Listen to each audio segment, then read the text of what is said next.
नमस्कार दोस्तों, study IQ में आप सभी का स्वागत है। मैं हूं डॉक्टर महिपाल राठौड़ और आज हमारे साथ मौजूद हैं एक बहुत ही खास मेहमान मिस सोनल गोयल, जो 2008 बैच की आईएएस ऑफिसर हैं हरियाणा कैडर की। Welcome ma'am, welcome to study IQ. Hello, Namaste, Mahipal ji, and all the viewers who are listening to me and who will be watching this series. Thank you so much for having me here. मैं ma'am का brief introduction आप सभी viewers के लिए दे देता हूँ। इन्होंने bye education इन्होंने करी है एज अ लॉयर, ये पढ़ाई करी है इन्होंने। She is a trained CA as well. फिर इन्होंने सिविल सर्विसेज की तैयारी करी और ये 2008 बैच से आईएएस में अपनी सेवाएं दे रही हैं। इन्होंने बहुत सारी कैपेसिटीज़ में काम किया है, त्रिपुरा सरकार में और हरियाणा गवर्नमेंट दोनों ही स्टेट्स में। तो आज इनके करियर के बारे में हम इनसे सवाल पूछेंगे और मैम का जो लंबा एक्सपीरियंस है 12 साल का आईएएस में, उसी के बारे में हम चर्चा करेंगे। कुछ रीसेंट इनिशिएटिव्स जो हैं इनके, उनके बारे में भी हम बात करेंगे। और मैं चाहूँगा कि हमारे व्यूअर्स जानें कि हमारे देश के ब्यूरोक्रेट्स कितने वैरायटी ऑफ काम कर रहे हैं, specially during the lockdown. Bureaucrats का कितना बड़ा रोल रहा है देश में, जो जितनी भी सेवाएं हैं उनको सुचारू रूप से चलाने के लिए और नए नए इनिशिएटिव स्टार्ट करने के लिए। तो मैम, सबसे पहले मेरा सवाल ये रहेगा कि आपने सिविल सर्विसेज ज्वाइन करने के बारे में कैसे सोचा, क्योंकि आप लॉयर भी हैं, सीए भी रही हैं। तो इतने हाईली ट्रेन्ड प्रोफेशनल होने के बाद फिर सिविल सर्विसेज की तरफ रुझान कैसे? So, Mahipal ji, actually when I was doing my graduation, जब मैं अपनी श्रीराम कॉलेज ऑफ कॉमर्स से ग्रेजुएशन कर रही थी, तो during third year of my graduation मुझे सिविल सर्विसेज के बारे में पता लगा और मैं उस टाइम में सीएस भी कर रही थी। तो उस टाइम में सीएस और सीए अलाउड था ग्रेजुएशन के साथ करना। तो सीएस का मेरा सेकेंड स्टेज का मैं मतलब एग्ज़ाम दिया था और ग्रेजुएशन का थर्ड ईयर था। उस टाइम में सिविल सर्विसेज के बारे में मुझे पता लगा। जब मैंने ये बात अपनी फैमिली से डिस्कस करी तो इनिशियली थोड़ा-सा उनको ये इश्यू रहा कि बीइंग अ फीमेल, एक तो पहली बात तो सिलेक्शन सिविल सर्विसेज में श्योर नहीं है। दूसरा, आफ्टर सिलेक्शन क्या कैडर आएगा and what kind of service I will get. So that were the apprehensions, but when I decided कि भई हाँ, मुझे करना ही है, तो मेरे फादर जो कि खुद एक सीए हैं और पापा का खुद का प्रैक्टिस है, तो उन्होंने ये सजेस्ट किया that I should have my plan be always with me, that in case अगर सिविल सर्विसेज में सिलेक्शन नहीं होता तो मैं लाइफ में क्या करूँगी। तो पापा ने ये सजेस्ट किया कि क्योंकि मैं सीएस कर रही थी, तो सीएस को कंप्लीट करना और उसके साथ में प्रोफेशनल अपना बैकअप करना and simultaneously to start for the civil services preparation. तो अकॉर्डिंगली 2003 में मेरा ग्रेजुएशन कंप्लीट हुआ। 2004 में मैंने 2004 में मेरा सीएस कंप्लीट हो गया। देन 2004 में ही मैंने एलएलबी फ्रॉम दिल्ली यूनिवर्सिटी में एंट्रेंस एग्जाम के थ्रू एडमिशन मैंने प्राप्त किया and same year I started my job as company secretary on a part time basis and मैंने सिविल्स की तैयारी शुरू करी। सो बेसिकली 2004 से लेके 2007 तक ये तीन चीज पैरेलली मेरी लाइफ में चली। सो विच इज लाइक सीएस का पार्ट टाइम जॉब, लॉ करना, एलएलबी कंप्लीट करना एंड सिविल सर्विसेज की तैयारी। सिविल सर्विसेज का फर्स्ट अटेम्प्ट मैंने 2006 में दिया और unfortunately I did not get interview call. मैंने मेंस लिखा बट मुझे इंटरव्यू कॉल नहीं आया। 2007 में मैंने दोबारा जब एग्जाम दिए तो I was selected and the final result came in May 2008. So with All India 13th rank, I could, by God's grace and my hard work, I could clear civil services. So this is how, मैं मतलब being professionally qualified, मेरा professionally qualified होने के बावजूद भी मैं civil services में आई। मेरा एक ही reason था आने का कि I wanted to serve the nation and society, और मैं कुछ ऐसा प्लेटफॉर्म चाह रही थी जिससे मुझे डायरेक्टली लोगों के लिए, सोसाइटी के लिए, समाज के लिए करने के लिए मुझे कोई मौका मिले। और मुझे लगा, मेरी फैमिली को लगा कि सिविल सर्विसेज एक मिडिल क्लास फैमिली से जो बिलोंग करते हैं कैंडिडेट्स, बच्चे, उनके लिए एक बहुत इम्पोर्टेंट और बहुत एक वाइटल प्लेटफॉर्म है। और इसी तरह से मेरी जर्नी आई for entering into the civil services.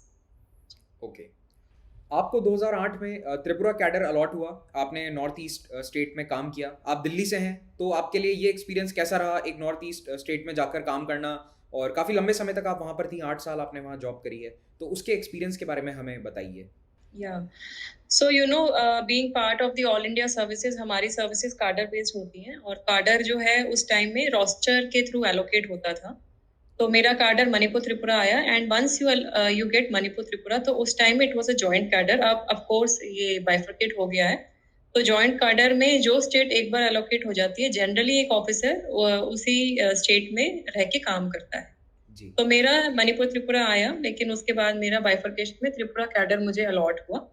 तो आई जॉइन त्रिपुरा इन 2009 जून 2009 में मैंने वहाँ पे स्टेट में अपनी ज्वाइनिंग दी, जो कि एज प्रोबेशनर होती है। तो पहली पोस्टिंग जो आपकी रहती है स्टेट में, वो होती है as assistant collector.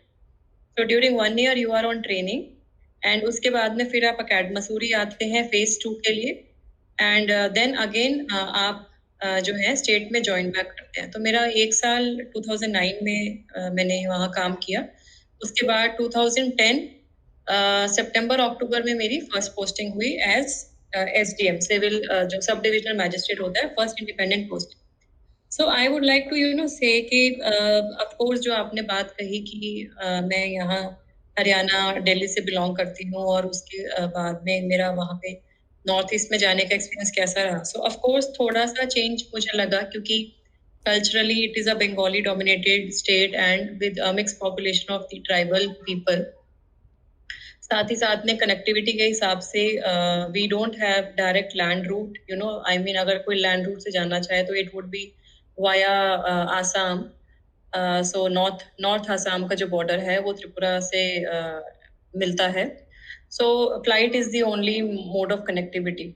But despite all these things, Tripura is a very beautiful state, and वहाँ के जो लोग हैं they are culturally so rich and they are very welcoming. When I joined, तो मुझे थोड़ा सा initially, because I had joined immediately after my marriage, and my husband at that time was working in private sector, who later on shifted to civil services, and he qualified IRS in 2013.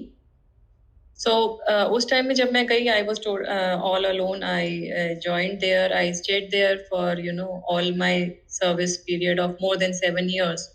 और मेरा सब तरीके का field में ही posting रहा। SDM थी, उसके बाद मैं ADM रही साउथ त्रिपुरा में। I was OSD for some time, then I worked in Agartala municipal corporation as a commissioner. उसके बाद में I was in the state project director Sarva Shiksha Abhiyan. I was then on maternity leave because my first child was, I was expecting my first child. And after that, when I joined back from my maternity leave, I was posted as DM and collector, Gomti district. So with headquarter at Udaipur. तो मेरा जितना भी experience रहा त्रिपुरा में, it was very satisfying, and I really got the support of the people. There were many things, many programs which we could implement in field. And जो peoples connect की हम बात करते हैं, वो त्रिपुरा में काफी हद तक हम एस्टैब्लिश कर पाते हैं। Being part of administration, people are simple, people give respect, and जो एक डायरेक्ट एक ऑफिसर के लिए एक अपॉर्चुनिटी उस स्टेट में है, आई think it is very nice. And if you see my CV also, तो मैंने मेंशन किया है कि त्रिपुरा में रहते हुए मेरे को specially Agartala corporation and Gomati district में जब मेरा पोस्टिंग था, so there were number of national accolades, national recognitions given by various ministries, Government of India, for the work done in Gomti district. So it was a very satisfying kind of an experience, and एक नया तरीके का experience था मेरे लिए, जो कि मैं यहाँ से हरियाणा से वहाँ गई थी। बहुत नया experience था, बहुत अच्छा experience था। ओके। तो हरियाणा त्रिपुरा में काम करने के बाद आप 2016 में हरियाणा कैडर में शिफ्ट होती हैं।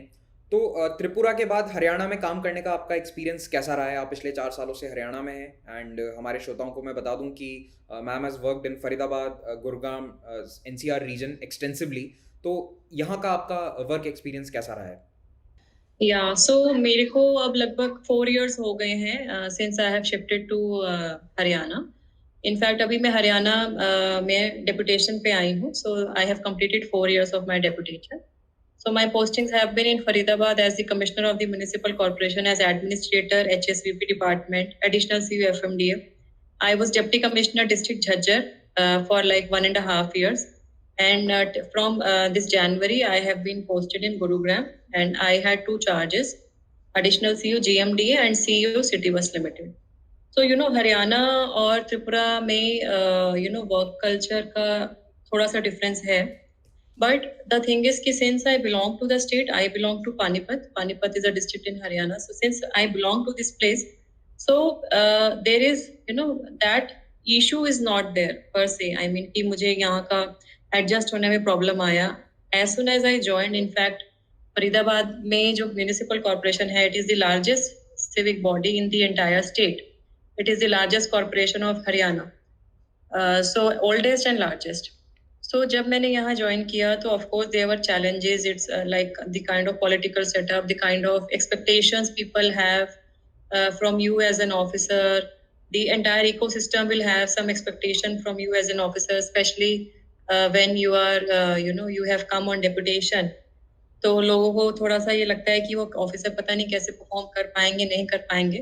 But I am very much grateful to the almighty that मेरा जहाँ भी पोस्टिंग रहा, मैंने जहाँ भी काम किया, चाहे वो फरीदाबाद में रहा हो, चाहे झज्जर में रहा हो, चाहे गुड़गांव में रहा हो, I have received the support of my team, my organization team.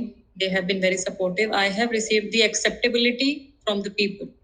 So in fact लोगों के साथ में मिलके जो काम किया, कम्युनिटी मोबिलाइजेशन का काम किया, स्पेशली झज्जर का मैं बताना चाहूंगी कि झज्जर में मैं 1.5 साल रही, and it is predominantly a patriarchal dominated kind of a society, जिसमें they have seen very few lady officers as their deputy commissioners.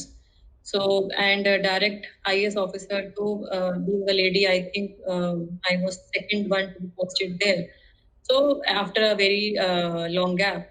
So, but ये सब जो चीजें हैं, ये कहीं ना कहीं आपकी individual personality को, the way you think at life, the way you see at life, the way you perceive things in life, उसको impact करती हैं। And it is very important, I think, to be positive and to have confidence in your own self and to have confidence in your team. It is very important. तो मेरा हरियाणा में भी overall experience काफी अच्छा रहा। 4 साल मैंने यहाँ काम किया है अभी तक, और जिस तरीके का सपोर्ट, और इनफैक्ट अगर हम देखें, आप मेरा सीन देखेंगे तो झज्जर में भी काफी नेशनल एक्colades मिले, स्पेशली बेटी बचाओ बेटी पढ़ाओ अभियान, फरीदाबाद में स्वच्छ भारत अभियान में द सिटी गॉट रिकग्निशन। तो all these things and Gurugram में अभी जब मैंने ज्वाइन किया तो उसके इमीडिएटली 2 महीने बाद ही COVID-19 pandemic had hit. So things were very challenging, very difficult, and metropolitan में रहते हुए the expectation of the people is at a very high level because many of them are educated, they are aware of, and they will contact with you directly. So ये जो work pressures रहते हैं, I mean, it is up to the officer how he or she handles. But of course, if you have the support of the society, if you have support of your team, then I think you are able to sail out easily through all the situations, all kind of situations. आपने फरीदाबाद में smart city project को lead किया था। भारत सरकार की ये flagship scheme है, लेकिन मैम अक्सर हम ये देखते हैं कि स्मार्ट सिटी के जो प्रोजेक्ट्स हैं वो टेक ऑफ नहीं कर पाए ज़्यादातर शहरों में भारत में। आपके अनुसार क्या प्रॉब्लम्स हैं इस स्मार्ट सिटी प्रोग्राम में, जिसके कारण आज 6 साल बाद भी हम इसका ग्राउंड लेवल पे में भी इतना इम्प्लीमेंटेशन नहीं देख पा रहे हैं? I mean, मैं फरीदाबाद की फर्स्ट सीईओ थी। I was the first CEO of the smart city Faridabad when it was selected. So मैं इसको थोड़ा सा इस तरीके से बोलना चाहूंगी कि शायद जो एक्सपेक्टेशन थी लोगों की with the smart cities mission, when we look at the smart cities mission, so smart city mission में 2 components हैं. One are the area based development projects and one are the pan city proposal.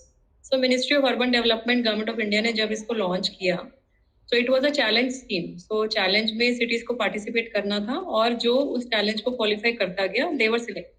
Initially 100 cities का selection हुआ, उसके बाद of course list was expanded phase wise. तो Faridabad 100 cities में आया। पहला शहर था हरियाणा का जिसका स्मार्ट सिटीज में नाम आया।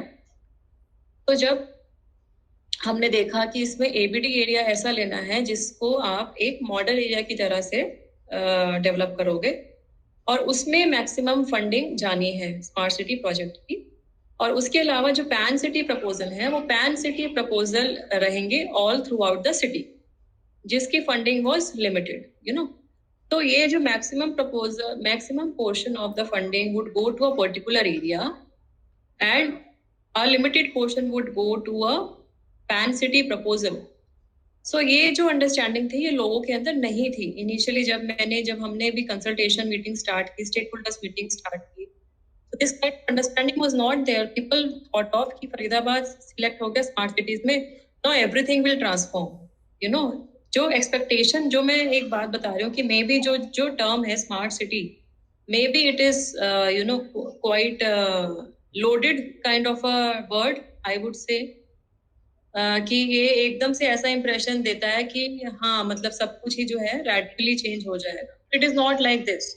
And it is not only Faridabad. अगर हम जो इनिशियली जो सिटीज ने आगे प्रॉस्पर अच्छा प्रोग्रेस किया, like Pune, like Bhubaneswar, and then cities like Jaipur, और बहुत सारी सिटीज ने बाद में भी टेक ऑफ किया. तो उसमें ओवरऑल जब मैंने अपने कलीग से भी बात की, जब हमने कुछ की तरफ से वर्कशॉप्स में भी पार्टिसिपेट किया, तो यही बात निकल के आई कि शायद जो एक्सपेक्टेशन है लोगों की, वो expectation was very high, and जो एक डिलीवरेबल्स थे वो लिमिटेड थे, because it is a very kind of a, I would say कि ये जो आई मीन ये जो कंसेप्ट है, this concept talks about most about the area based development projects and to an extent the pan city proposals. So अब अगर हम देखेंगे, so it is now I think around 5 years और सो जो इसको अनाउंस हुए हुए 5 years होने वाले हैं इनफैक्ट. तो अब जो है, अब अगर हम इसकी प्रोग्रेस देखेंगे, तो अब progress in most of the cities has been coming up very positively. And it is, what do I say, ki ab I don't think we should be criticizing the smart city project, and it is in any case a boon for the urban cities. और इसमें एक बहुत important एक बात है कि ये सिर्फ जो हमारे मेट्रो शहर हैं उन पे कंसंट्रेटेड नहीं है. It is even talking about the tier 2 cities. It is even talking about big towns, you know. तो ये जो एक लेवल प्लेइंग फील्ड दिया गया है in terms of the integrated command and control centre, in terms of the smart parks, in terms of the IT based infrastructure, so ये जो एक ओरिएंटेशन इतने सारे शहरों को अक्रॉस द कंट्री दिया गया, I think smart cities project, smart cities mission need to be appreciated, and we need to acknowledge the kind of the effort which has gone into designing of these projects, the kind of the expertise which is involved in implementation of these projects. And I am very much hopeful, even in Faridabad, projects are now taking up the shape. We have integrated command and control center set up in Faridabad, which has been effectively used during the COVID-19 pandemic. And similarly, we, हमने गुरुग्राम में भी, Gurugram in fact ministry of urban development की smart cities project में नहीं था, but उसको government of Haryana ने अपने लेवल में उसको लिया है, अडॉप्ट किया है. So under the mission of the government of Haryana, Gurugram has also set up its own integrated command and control center, which was later on converted to a kind of a war room during COVID-19 pandemic. So when we discuss about the initiatives in Gurugram, I would definitely mention about that. So what I'm trying to say is that I would not agree to the fact that smart cities project take off nahi hue even after say 5 years or so. What I would like to say is that because the concept was new, the concept required that kind of expertise, the technical knowledge. Initially, there were some lags, but now most of the cities across the countries have taken the projects forward, and it is actually impacting the life of the citizens who are staying there. The quality of life that is changing positively due to the smart cities mission. Yeah. Bharat में इस वक्त कई bureaucrats हैं जो social media पर काफ़ी active हैं. In fact आप भी सोशल मीडिया पर, ट्विटर पर काफ़ी एक्टिव हैं, and that is how I came to know about you and your work. आपको क्या लगता है कि ये जो इंटरफेस है, पब्लिक इंटरफेस है, जिससे आम जनता ब्यूरोक्रेट्स के साथ सीधा जुड़ाव बना सकती है, आपको क्या लगता है कि ये बहुत सही है? इसके प्रोज एंड कॉन्स क्या हैं आपके अनुसार?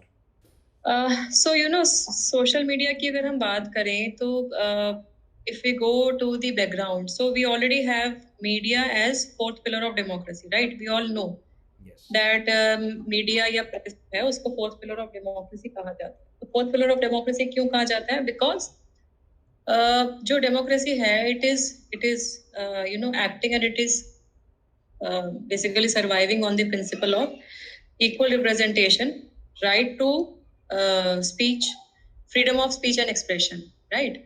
तो ये जो freedom of speech and expression है with adequate checks and balances, media is playing very important role in that. Now, since last say 3 to 4 years, we in the country, we have seen that kind of advent of social media. So whether it is Facebook, whether it is Twitter or Instagram, now you see even the use of WhatsApp for the purpose of discharging the official communications or official work.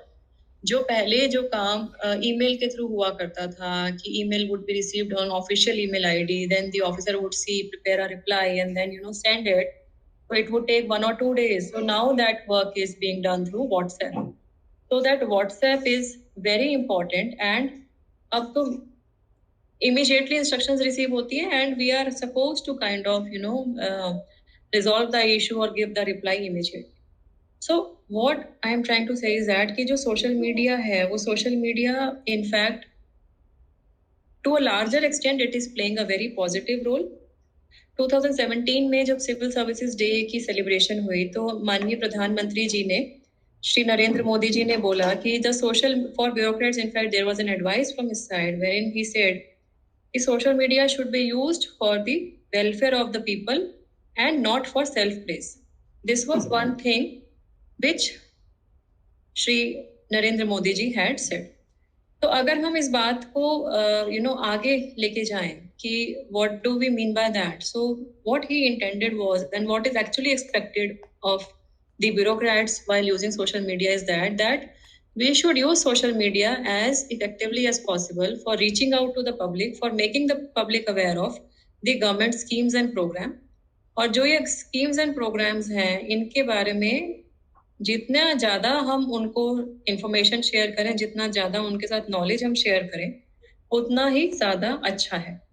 So if you talk about the positives, so the positives are कि sometimes बहुत urgent information होती है जो कि आपको public के साथ share करनी होती है. फॉर एग्जांपल इलेक्शन का टाइम है या कोई क्राइसिस सिचुएशन है, तो you can immediately the deputy commissioner can immediately post a message on his Twitter or for that matter on the Facebook or through his public relation officer जो भी उनके जिले में posted है, उनके थ्रू मैसेज फ्लैश कर देते हैं and it spreads very fastly. साथ ही साथ में जो हमारे जितने भी गवर्नमेंट के कैंपेन्स हैं, जितने most of the programs which are related to the society, जैसे बेटी बचाओ बेटी पढ़ाओ, स्वच्छ भारत अभियान, उनको हम लोगों तक पहुंचाना है, तो it is very much required कि हम उनको लोगों तक पहुंचाएं. तो उसके लिए सोशल मीडिया बहुत इंपॉर्टेंट एक प्लेटफॉर्म है जो कि कम्युनिटी मोबिलाइजेशन में हेल्प करता है. साथ ही साथ में जो एक ये है कि आप क्या क्या काम कर रहे हैं, आपके डिपार्टमेंट क्या क्या काम कर रहा है, क्या स्कीम्स हैं, उसके बारे में it becomes a very important platform for sharing of that knowledge, for sharing of that information. So I see a whole lot of scope in social media. And of course cons की अगर हम बात करें तो cons की ये भी बात है कि इट समटाइम्स अगर आप सपोज कोई इन्फॉर्मेशन है आपने ठीक रिलीज की, बाई चांस उसमें कोई गलती 1 या 2 वर्ड की आपके नीचे वाले ऑफिसर ने कर दी जो उसको मैसेज को फ्लैश कर रहा है या पोस्ट कर रहा है, so it can act in a very negative way. So the things which are put in social media have to be put with extreme caution and care, and we should ensure कि there is no mismatch या कोई communication gap ना हो. Similarly, just from my own experience, I would say कि because social media, especially like Twitter and the platforms like Instagram, even Facebook, we don't have till now strict guidelines to regulate them. हमारे पास आज भी वो guidelines नहीं आई हैं, या guidelines मैं बोलूंगी कि जो हैं but they are not in concrete form, right. तो वो गाइडलाइंस उस तरीके से नहीं अवेलेबल हैं, इसलिए people are kind of writing anything and everything on social media. Sometimes when we are posting something, so people can troll you to the extent you can't even imagine. And being a female officer, I feel कि sometimes people even write quite rubbish things and which you will not kind of expect them to write. So what I mean to say is कि हमें caution बहुत exercise करना होता है जब हम social media की बात करें. और साथ ही साथ जो हमारा एक ये जो प्लेटफॉर्म जो दिया गया है, क्योंकि ये अभी उतना ज्यादा रेगुलेटेड नहीं है हमारी कंट्री में, तो कहीं ना कहीं जो एक the people who are not that positive minded या इल माइंडेड जो लोग हैं, वो कहीं ना कहीं इसको डिसएडवांटेज के लिए भी यूज करते हैं. There are various kind of trolls, hate campaigns भी चला देते हैं against personalities, against bureaucrats also, which is not good. So what I mean to say is that social media is good to a large extent, but of course, there are some issues involved with it, and we have to use it with sufficient precautions. Yeah. मैं अगर lockdown की बात करूँ तो lockdown के दौरान आप GMBCL में पोस्टेड थी। तो वहाँ पर मैंने न्यूज़ में पढ़ा था कि गुरुग्राम में एक मोबाइल ग्रोसरी स्टोर की शुरुआत करी गई थी। तो आपने जी। ऐसे और क्या इनिशिएटिव्स लॉन्च किए थे और ये मोबाइल ग्रोसरी स्टोर क्या था एग्जैक्टली, इसके बारे में भी हमें बताएं। या सो मैं जब अभी till recently I had 2 charges in Gurugram, so I was additional CEO GMDA in the Gurugram metropolitan development authority, and I was also the CEO of the GMCBL, which is the Gurugram Metropolitan City Bus. तो जब कोविड-19 आया तो हमें ये लगा कि जो city bus है, क्योंकि public transport was not being operated for like at least 3 months और सो, तो हमें यही लगा कि हम ये जो जो बस सर्विस है, इसका कैसे पब्लिक को कैसे इसका फायदा पहुंचाएं, क्योंकि there was we had a fleet of around 185 buses, sorry 165 buses. तो इनको कैसे हम यूज करें। उसमें one idea came that since people were supposed to stay at home during the lockdown, so we converted few of our buses to the mobile grocery shops. So it was a tie-up with the Municipal Corporation Gurugram and the district agriculture officer. तो जिनके साथ coordination करके हमने ये RWS का demand आता था, and we supplied the ration, we supplied fruits and vegetables. We also supplied the daily essential items to their doorsteps, जिनका भी डिमांड आता था। तो it was a kind of a mobile grocery shop. इसके अलावा GMCBL ने ऐसे बहुत सारे इनिशिएटिव्स लिए जो people would not expect a city bus to do. So we our bus was being used for transportation of the patients, for the medical team, the transportation of medical team. Also हमारी एक bus को हमने mobile testing facility में convert किया, कोविड-19 का testing facility in association with one of the labs हमने setup किया, which was a mobile testing facility. इस तरीके का GMCBL ने इनिशिएटिव्स लिए हैं, and specially I would like to mention about GMDA। GMDA में जैसे मैंने इनिशियली बताया that there was an integrated command and control centre which had around 300 cameras across the city. तो 300 कैमरे पूरे शहर गुरुग्राम में लगे हैं under that mission, which was inaugurated by Honorable Chief Minister Haryana in December 2019. तो जब वो प्रोजेक्ट इनॉग्रेट हुआ था, उसी टाइम में ये फोर्स किया गया था कि सिटी की जो मेजर लोकेशंस हैं वो सारी इसके अंदर कवर्ड हो। So when this project was launched, then of course in few months only this COVID-19 pandemic came. So this ICCC was utilized, for forcing, for observing that the lockdown is being followed or not. City जो traffic police है, उन्होंने Gurugram traffic police ने अपना एक पूरा team यहाँ पे deploy किया, who are monitoring the entire city through the COVID-19, through the this war room which was converted during the COVID-19, और traffic violations, the violations of the lockdown, वो सारा वहाँ पे मॉनिटर किया गया। साथ ही साथ में the departments like Municipal Corporation Gurugram, HSVP, and departments like health department, environment department, उनका भी information यहाँ से they were taking the information, and we also had a call center which was established along with the ICCC. साथ ही साथ में जितना हमारा ICT based initiative रहा गुरुग्राम शहर में, whether it was the app, the Gurugaman app, or the website, तो उसमें हमारा कोविड रिलेटेड सारा information across 24/7 available था। Also we had the issue of movement passes through the GMDA department। online जो था वो पूरा GMDA के द्वारा ही coordinate किया गया। So इस तरीके से what I mean to say is that कि जो हमारे existing infrastructure था, जो existing हमारा system था दोनों ही organizations में, we reoriented during COVID-19 pandemic, and it was the result of the coordination between various departments that we could actually achieve, or we could minimize the impact of the pandemic for during the COVID-19 for citizens of Gurugram. आपने कई सारे initiatives बताए जो officers के द्वारा लिए गए। तो मैं ये पूछना चाहता हूँ कि क्या भारत की ब्यूरोक्रेसी इतना मैन्यूवरिंग स्पेस देती है ब्यूरोक्रेट्स को कि आप नए इनिशिएटिव्स और नए आइडियाज़ को इम्प्लीमेंट कर सकें अपने स्तर पर या लोकल एरिया में? और क्या ये केवल एक ऐसा ट्रेंड है जो लॉकडाउन के दौरान रहा, या फिर आपको लगता है कि फ्यूचर में भी ये बना रहेगा? You know, we are all human beings and bureaucracy जो है it is ever changing like any other system. जैसे प्राइवेट सेक्टर में रिफॉर्म्स आते हैं वैसे ब्यूरोक्रेसी में भी धीरे धीरे आते हैं, of course, because we are bound by an ecosystem, so that ecosystem has the political representatives, the ecosystem has media, the ecosystem has judiciary. So you know, इन सब का एक ताना बाना है जिसके अंदर इंडियन ब्यूरोक्रेसी काम करती है.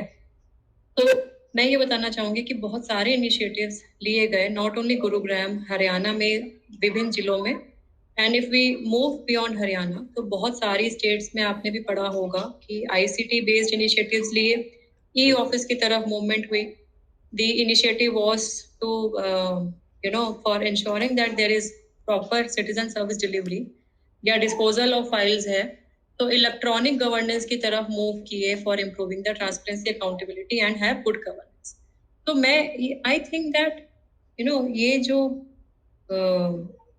कोविड-19 पेंडेमिक में जो ब्यूरोक्रेसी ने आगे बढ़ के जो काम किया, it is not limited, and we have seen that whether it is election, whether it is law and order movement, whether it is any kind of a disaster, it is the bureaucracy which is coming forth and forward and to rescue and to help the people in the best way it can. And I am very much optimistic, I am very much hopeful कि ये जो आपने जो बात कही कि ये जो पहला इशू ये है कि क्या ब्यूरोक्रेसी खुद को चेंज करना चाहती है या उस काइंड ऑफ पॉजिटिव इनिशिएटिव्स लेना चाहती है, तो yes, it wants that the best governance should be there in the entire country. And the second thing is कि क्या systems allow करते हैं.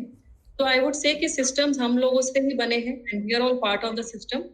So अगर कहीं कोई दिक्कत है तो there is always a way out. There is always a way out to change. There is always a way out to see how it can be improvised.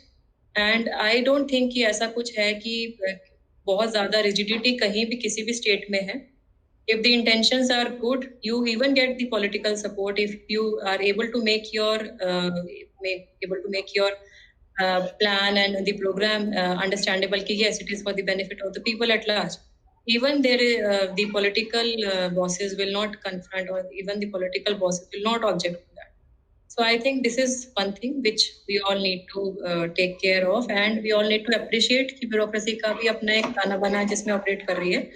And given the right amount of opportunity, given the right amount of support and that kind of freedom, I don't think there is ever going back. Yeah. And we are here to progress, and we are here to make the nation prosper. Yeah. आपकी recent posting Gurugram metropolitan बस corporation में रही थी, तो इसी से संबंधित मेरा एक सवाल है. आपने गुरुग्राम, फरीदाबाद दोनों एरियाज़ में काम किया है. दे आर अर्बन एरियाज़ और बहुत बड़े सिटीज़ हैं दोनों. अर्बन मोबिलिटी के इश्यूज़ को हम कैसे एड्रेस कर सकते हैं? क्योंकि हम देख रहे हैं कि भारत के शहरों में कार्स की संख्या, प्राइवेट व्हीकल्स की संख्या बढ़ रही है. पब्लिक ट्रांसपोर्ट को बढ़ावा कैसे दिया जाए? So ये जो इशू है पब्लिक ट्रांसपोर्ट का, इसमें there are two things. So one thing is कि गवर्नमेंट को भी पब्लिक ट्रांसपोर्ट की अवेलेबिलिटी को बढ़ावा देना है. और जो दूसरी चीज है कि people of all classes have to start using the public transport. तो मतलब एक तरफ तो कि गवर्नमेंट पब्लिक ट्रांसपोर्ट को बढ़ावा दे और वो उसको उस शहर में, उस टाउन में लेके आए, और दूसरा पार्ट ये है कि जब वो शहर में आती है तो लोग उसको यूज करें. So these are the two aspects which need to be taken care of for improving the acceptability of the public transport system in India. So if we talk Gurugram या और भी जो मेट्रो शहर है, तो जैसे दिल्ली मेट्रो आई 2001-2 में, दिल्ली मेट्रो आई, उसका एक्सेप्टेबिलिटी आज अगर हम देखें तो it is like beyond our the expectation. Everybody irrespective of the class, irrespective of the paying capacity, what I mean to say is कि even the higher and the affluent class people are traveling in the Delhi metro for their for their daily office works.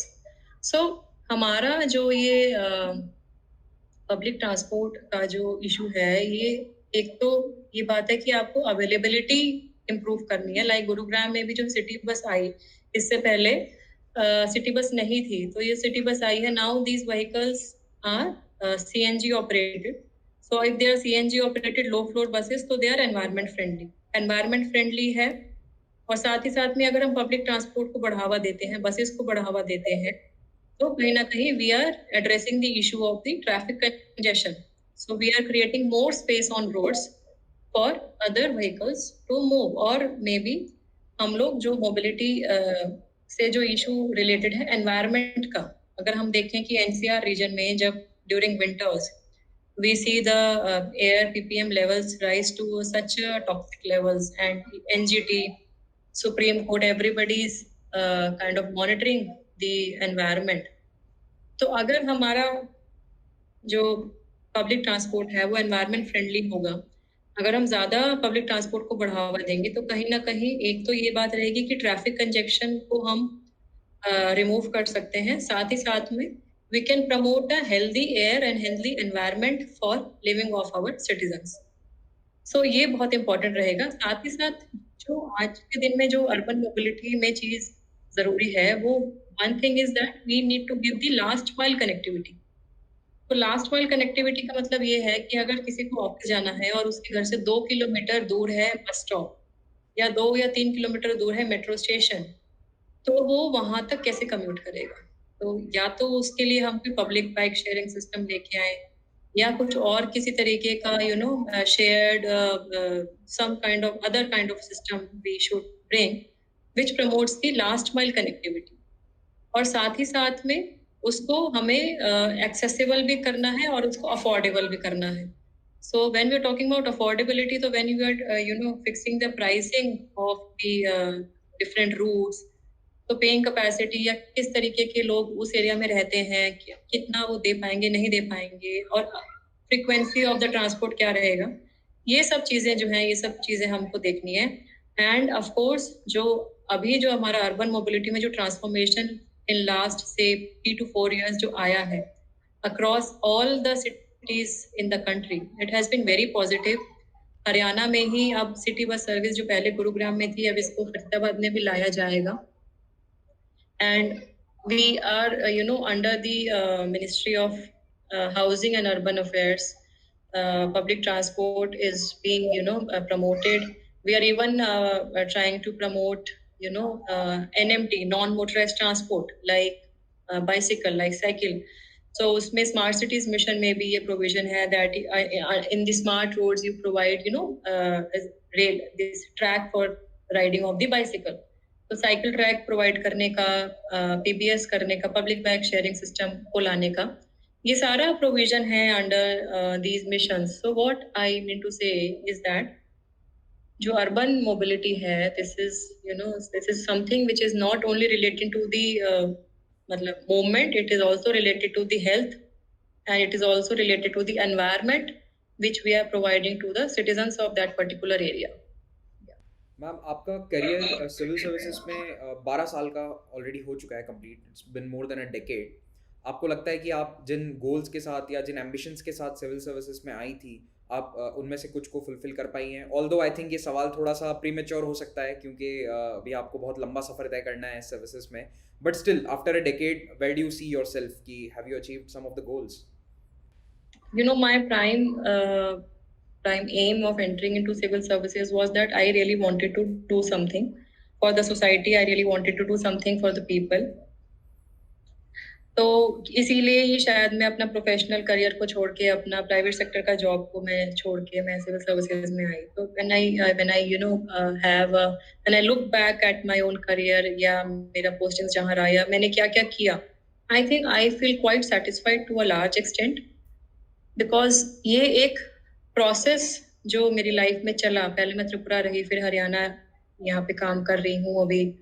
तो ये the kind of the support of my team, the kind of the support and respect of the people which I have received, it has been satisfying to a large extent.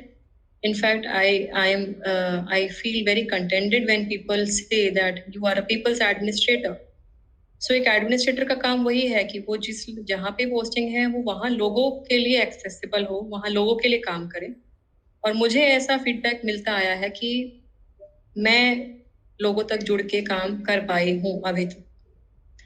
I think if I सी, अगर मैं बहुत ज्यादा कुछ radical changes नहीं भी ला पाई होंगी, but yes of course I have tried in my own way to bring दो small small changes, whether it's a district Jhajjar or district Gomti, Tripura, whether it is Agartala Corporation or Faridabad Corporation. There are a lot of things which we as team could achieve, and I think it is a process which has made me also evolve as an individual. As an individual, I have kind of मेरा जो खुद का orientation life के बारे में था वो भी काफी चेंज हुआ। मैंने इनिशियली जो चीजें फोर्स ही नहीं करी थी, जब वो सर्विस में मैंने खुद देखी और जब मैंने देखा कि yes this is the way and the things have to move, so and I actually kind of एक मेच्योरिटी लेवल जो खुद मेरे अंदर आया, वो I think it is only due to civil services, and I feel happy to be here, and I really like what I do. Yeah, I would say it like that कि I am quite contented. बहुत ज्यादा कुछ नहीं भी कर पाई, but yes काफी कुछ तो हम कर पाए हैं, and that credit is to my team, the credit is to the people wherever I have been working.